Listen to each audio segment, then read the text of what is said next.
Good Saturday morning. Sorry for my hair this morning. Bad bed hair. Don't care. All right, I'm gonna jump right in because I want time to do breakfast live this morning before my family gets up. If they get up, they're gonna annoy me. So I'm gonna jump right into day 15. We're getting there. All right, Joseph interprets two dreams, Genesis 40, 1 through 23, which was 1887 or 1721 BC. Sometime later, Pharaoh's chief cupbearer and chief baker offended their royal master. Pharaoh became angry with these two officials, and he put them in the prison where Joseph was, in the palace of the captain of the guard. They remained in prison for quite some time. I gotta wipe my mouth. Where am I? The captain of the guard assigned them to Joseph, who looked after them. While they were in prison, Pharaoh's cupbearer and baker each had a dream one night, and each dream had its own meaning. When Joseph saw them the next morning, he noticed that they both looked upset. "Why do you look so worried today?" he asked them, and they replied, "We both had dreams last night, but no one can tell us what they mean."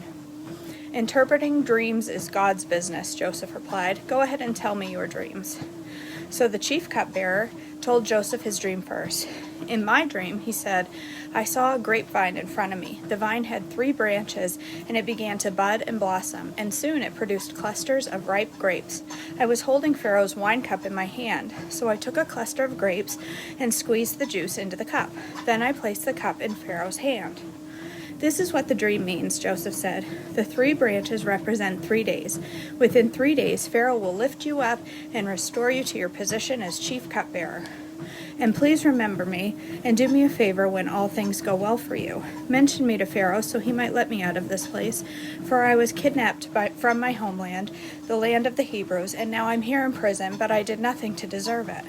When the chief baker saw that Joseph had given the first dream such a positive interpretation, he said to Joseph, "I had a dream too. In my dream there were 3 baskets of white pastries stacked on my head.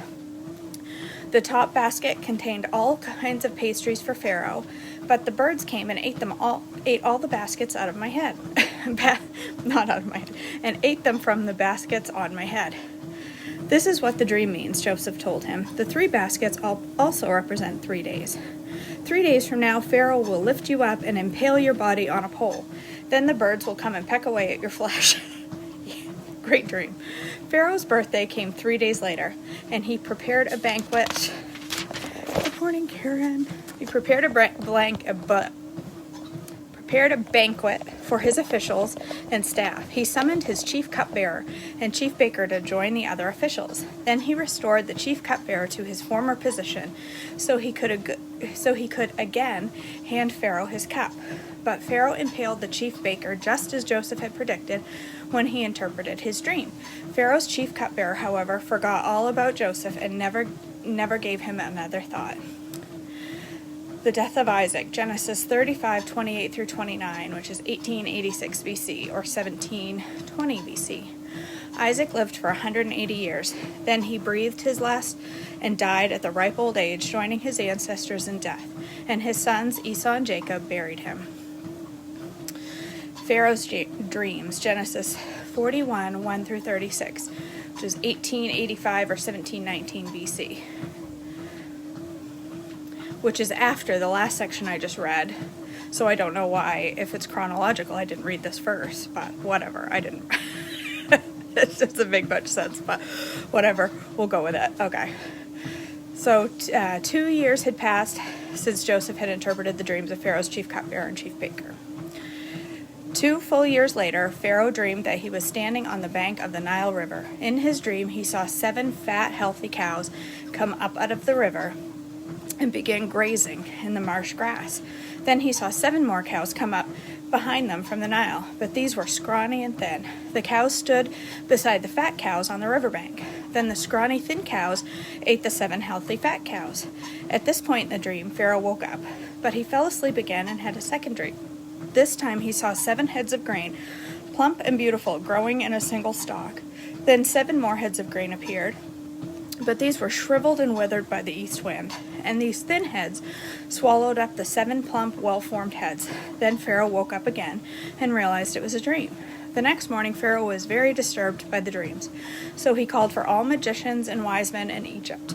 When Pharaoh told them his dreams, not one of them could tell him what they meant. Finally, the king's chief cupbearer spoke up. "Today I have been reminded of my failure," he told Pharaoh. "Some time ago you were angry with the chief baker and me. You imprisoned us in a place of the captain of the guard. One night the chief baker and I each had a dream, and each dream had its own meaning. There was a young Hebrew man with us in prison who was the slave of the captain of the guard.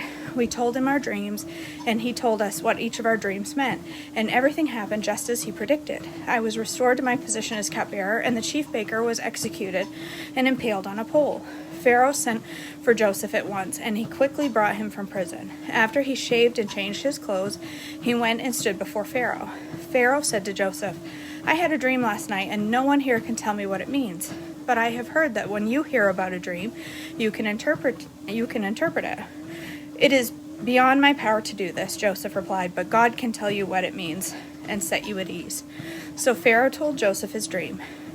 "In my dream," he said, "I was standing on the bank of the Nile River, and I saw 7 fat and healthy cows come up out of the river and begin grazing in the marsh grass.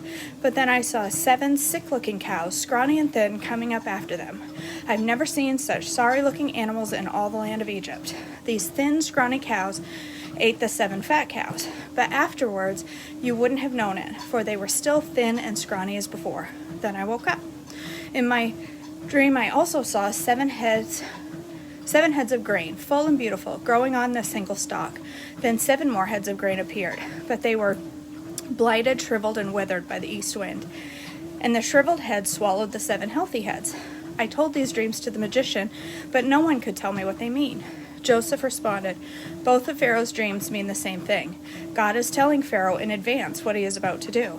The 7 healthy cows and the 7 healthy heads of grain represent 7 years of prosperity. The 7 thin, scrawny cows that came up later and the 7 thin heads of grain withered by the east wind represent 7 years of famine. This will happen just as I have described it, for God has revealed to Pharaoh in advance what he is about to do. The next 7 years will be a period of great prosperity throughout the land of Egypt, but afterwards will be 7 years of famine so great that all prosperity will be forgotten in Egypt. Famine will destroy the land. This famine will be so severe that even the memory of the good years will be erased. As for having 2 similar dreams, it means that these events have been decreed by God, and he will soon make them happen.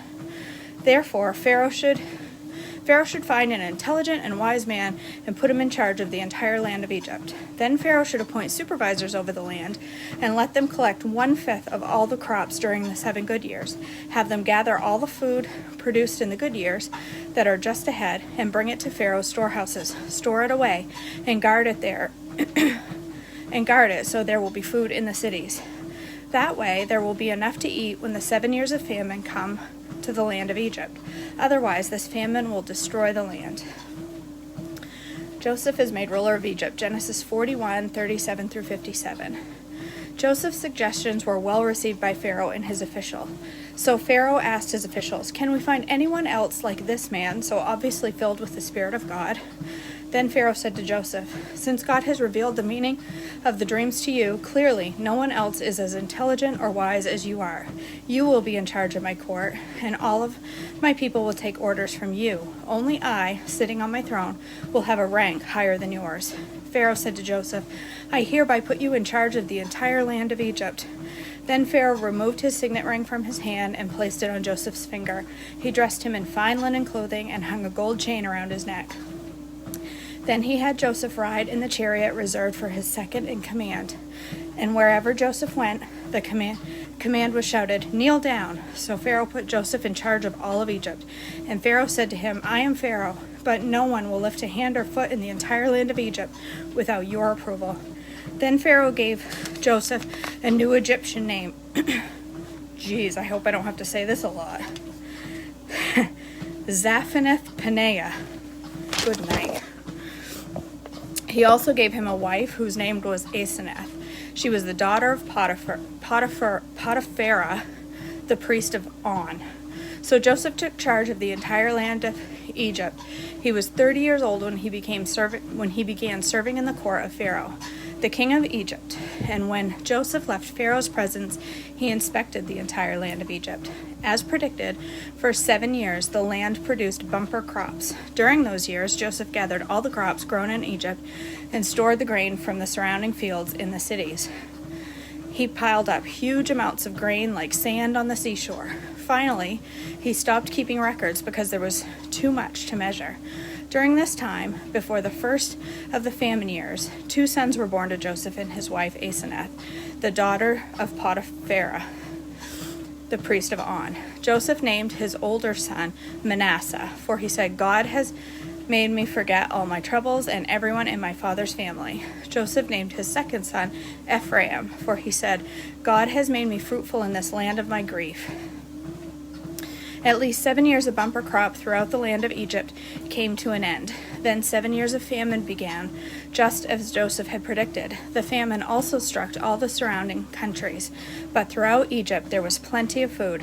Eventually, however, the famine spread throughout the land of Egypt as well. And when the people cried out to Pharaoh for food, he told them, "Go to Joseph and do whatever he tells you."